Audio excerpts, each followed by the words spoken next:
Surrealism is really part of the Thai people. In MOCA, we have many surreal artists, but only two that we dedicate the full rooms for them. Today, I bring you to some of my friends' works on the surrealisms. Sompong Adulsarapan, the painting that you see behind me, I have asked him that, would you like to do a room full of the story that you will tell the world about the thing that you concerned with, the global warming and the tsunami, the destruction of the forest, and what do we do if we run out of consumable water, and the testing of nuclear weapon underground. Not too many people do this kind of artwork around the world anymore, but it's something that I like since I was a student. But let me talk about surrealism in the nature of Thai people. So this part of the exhibition is actually part that we will talk about how is it to be Thai, how the Thai think, how we escape daily misery, daily agony. We hide in our dreams, we hide in our own imaginations.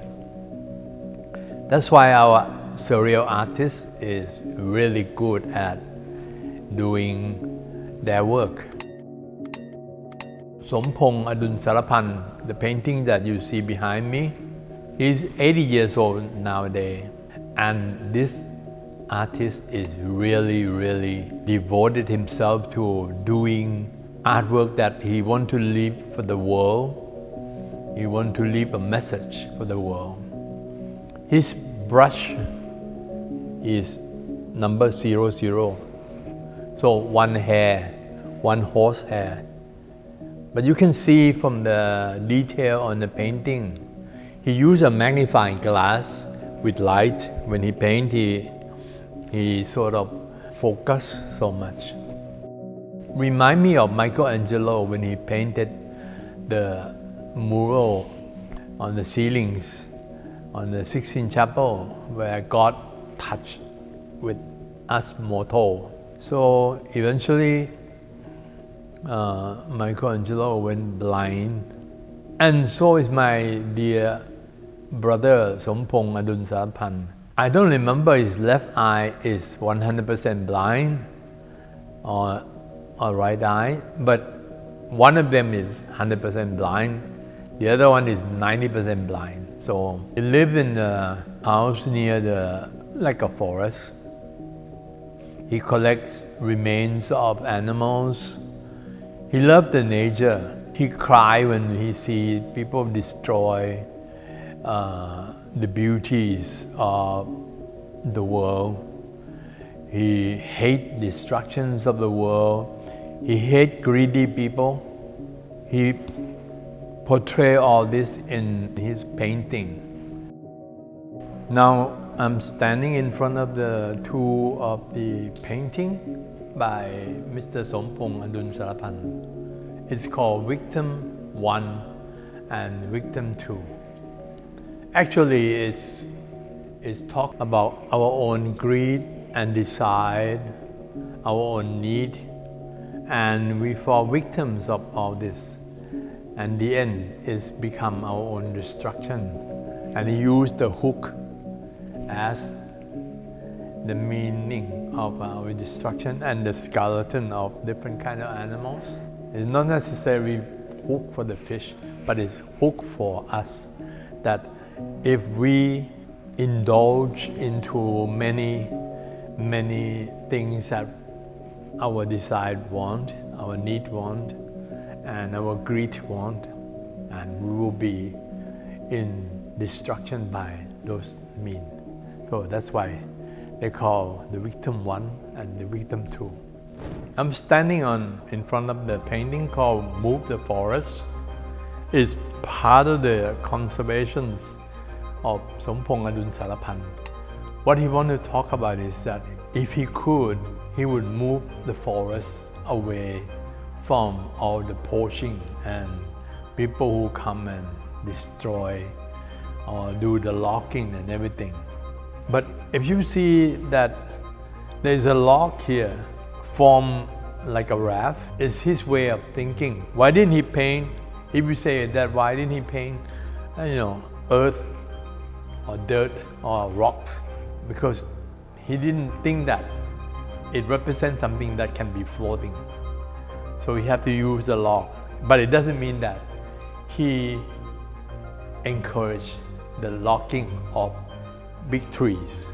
This painting, he wants to say that if he could, he would move all the forests around the world away from people, and he would look after them. I have talked to him and, would you do one painting a year for me? And perhaps two if you have time. And then we'll put in sort of like a sequence like you see here. In this room we have about half of his painting, and right now he's working on the last painting, which is already 2 years, with 10% left on one eye. He still wants to paint, and I'm waiting. There is so many paintings we can start with to talk about.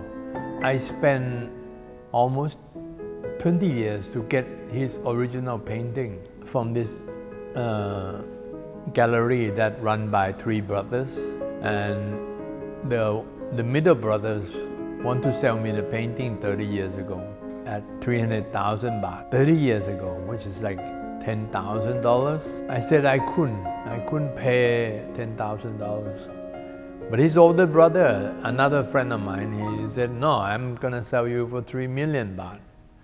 So I said, forget it, I couldn't pay $100,000. So anyway, took me another 20 years before I bought it, because I needed to show that how the journey of Sompong Adulsarapan started, and how does it become all this magnificent painting in this room. Honestly, not too many Thais understand Surreal until you explain to them. I did a Thai version on this, and I hope I can get it through the understanding of the general public, so they come to see more. This painting is called the new exhibition of the new fossil. What he told me is the world of the living and the world of death. That's all. Egg represent life. All life comes from eggs, and inside eggs there are life. So he portrays an egg as a container of life, and outside the egg is the dead, maybe the broken eggs and so on. And there he portrays the life of the being in the present world. Here is the portraying the life of the death, like a movie projector for the non-human. It's quite deep in his thought. So sometimes you see this kind of floating piece of earth. He did this 20, 30 years ago before the movie does do this in the big hit movie, Hollywood movie.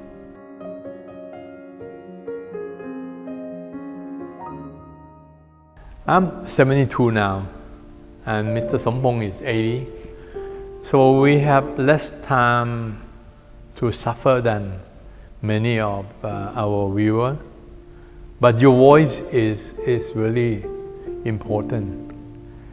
if you can share this clip and tell people to cherish this world for our children, for our grandchildren. You know, there's nothing like this on Mars. There's nothing like this on the moon. Big guys can tell you they will take you on a spacecraft and buy property there.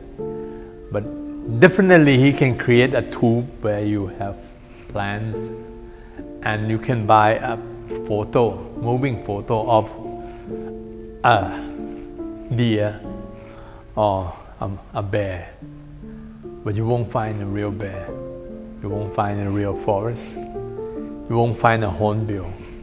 Hornbill only exists in Southeast Asia.